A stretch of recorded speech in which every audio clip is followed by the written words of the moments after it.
So, look, this is another sort of incident where I suppose if you are chief executive of the Campaign Against Antisemitism, then there's no reason why you shouldn't go and have a look at these marches, particularly because we've seen a lot of nasty placards and banners. And I think, I don't care what side of the argument you're on, you should be able to go onto our streets and to either observe or be there. And just because of the way you look, you know, or what you're wearing, and I don't care what religion you are and what you're wearing, you should not feel intimidated in any shape or form. So it's not that he was going down there for confrontation, but I think that we're dealing with somebody who is not happy about these protests taking place. And I have to say there are a lot of people in London who are not happy about these protests taking place because they are very politically charged, that there are things which are being either said or done at these protests which are anti-Semitic and in many ways should not be allowed, and the police appear to have been quite lenient on that. Having said that, I wouldn't choose to go down to these things, partly because I don't actually feel particularly safe as the person that I am, and I wouldn't want to be in the vicinity of them. And I think that is a real problem. And I think it is tragic that we've allowed these marches to take place with the frequency that they have and with the ferocity and of the comments that have been made. But I also think that the police made the mistake right at the outset because they set the tone, they allowed things to happen, and then you can't suddenly intervene. They've kind of set this path in train. So I can see both sides, but I genuinely think that we've got a problem. If you can't have somebody with a kippah who's able to turn up at a protest and feel safe or otherwise... He should be able to turn up and be safe. Everyone should be able to walk the streets and be safe. The police should be arresting people on those marches who are saying things that are anti-Semitic, exactly, holding up Nazi symbols, and whatever, they haven't. And they haven't been. And that, I think, is the problem.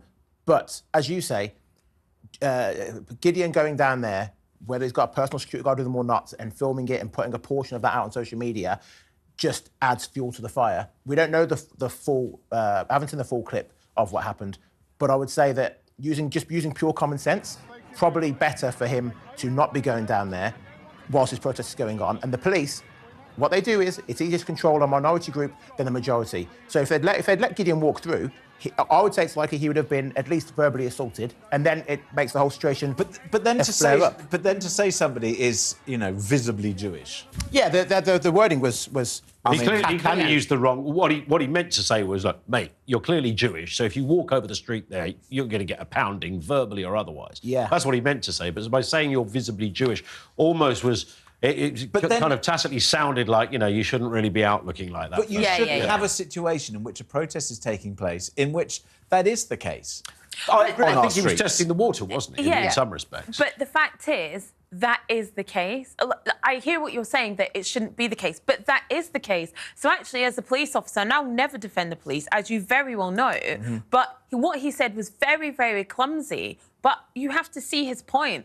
Look, mate, it's probably not a good idea for you to cross the street. Let's hold back. But let's also look at the other side. Gideon was there with a security guard making a film. He knew what he was doing when he got those clips as well. And it worked like a dream. Of course, now, because we're talking about it. Because we're talking about it, and actually we're shining a light on these protests, which are not safe places for Jewish people to go. So we're all in agreement that that is not good enough and that the police need to sort that out. But there's something worse about this, though, because if you're saying to me that as a Jewish person, you can turn up at a march which is about Palestinians and Palestine, or the non-existence of Palestine, and just as a Jewish person, you are not a safe person to be in that vicinity, then that is the anti-Semitism that he's trying to call out. And we're all people are connecting these two. But to allow these marches on our streets is a disgrace. Yeah, we're all agreeing, and I think, well, certainly what I'm saying is, this was a publicity stunt. Now, not all publicity stunts are bad. Some publicity stunts are shining a light on something that needs to be talked about, and that's...